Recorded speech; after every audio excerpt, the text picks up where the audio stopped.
They say the night was not always dark. There was a time when the moon never set, when her silver light burned through every hour, every shadow, every secret. And then, Anansi touched her, and everything changed. In the age before memory, when the world was still learning its own name, the moon did not hide.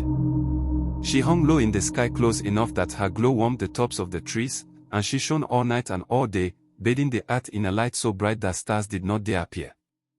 Animals slept with their eyes half open. Lovers could not find the dark. And thieves had nowhere to hide. The world was beautiful, but not everyone agreed.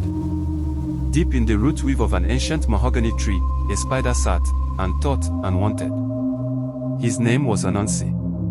Now Anansi was not evil. Let us be clear about that. But Anansi was hungry. Hungry for power. Hungry for stories. And above all things, hungry for the one thing the moon hoarded all to herself. Secrets. Because you see, in darkness, people whisper. And Anansi had always believed that the one who collects the world's whispers holds more power than any king. So one evening, if you could call it evening, when the moon blazed like a second sun, Anansi climbed. Up past the canopy. Up past the clouds. Up past the place where eagles lose their nerve. He climbed until he reached the moon herself. She was magnificent. Ancient. Her face carved from something older than stone, her eyes like still water at midnight. When she saw the tiny spider clinging to the edge of her glow, she did not send him away. She laughed. "Little Anansi," said the moon, her voice like wine through hollow reeds. "What could you possibly want from me?" "A gift," said Anansi, bowing with all 8 legs. "And what will you give in return?" Anansi smiled, that particular smile that made even the sky nervous. "A story," he said. "The most dangerous story ever told." Now, the moon had heard every story in existence. She had watched civilizations rise and crumble from a high place. She had seen wars begin with a whisper and end with a wail. What story could a spider possibly offer that she had not already witnessed? Her curiosity, ancient and enormous, stirred. "Tell me," she said. And Anansi leaned close, so close his 8 legs touched the edge of her light, and he whispered. What he said, no one knows. That is the nature of the most dangerous stories, they cannot be repeated. But the moment the words left his lips, the moon's eyes went wide.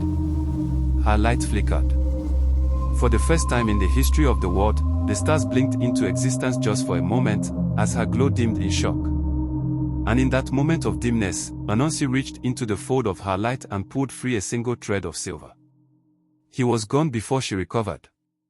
He descended back to earth, that silver thread wound around his spinnerets, and he began to weave. He wove for 7 days and 7 nights, and when he was done, he had made a web unlike anything the world had seen, a web that caught every secret spoken in the dark. Because now, there was dark. The moon, furious and embarrassed, retreated. She rose only at night from then on, keeping her distance from the earth where a spider had outsmarted her. And every night, she searches the sky looking for the thread Anansi stole, pulling herself across the dark from horizon to horizon, trying to find it. She hasn't found it yet. But look closely the next time the moonlight catches a spider's web. That silver glow. That's not a reflection. That's hers. And that, my friends, is how the night was born and why the spider has always known things he should not. If you felt that story in your chest, share it with someone who needs a little magic tonight. And tell me in the comments whose side are you on? The moon's or Anansi's?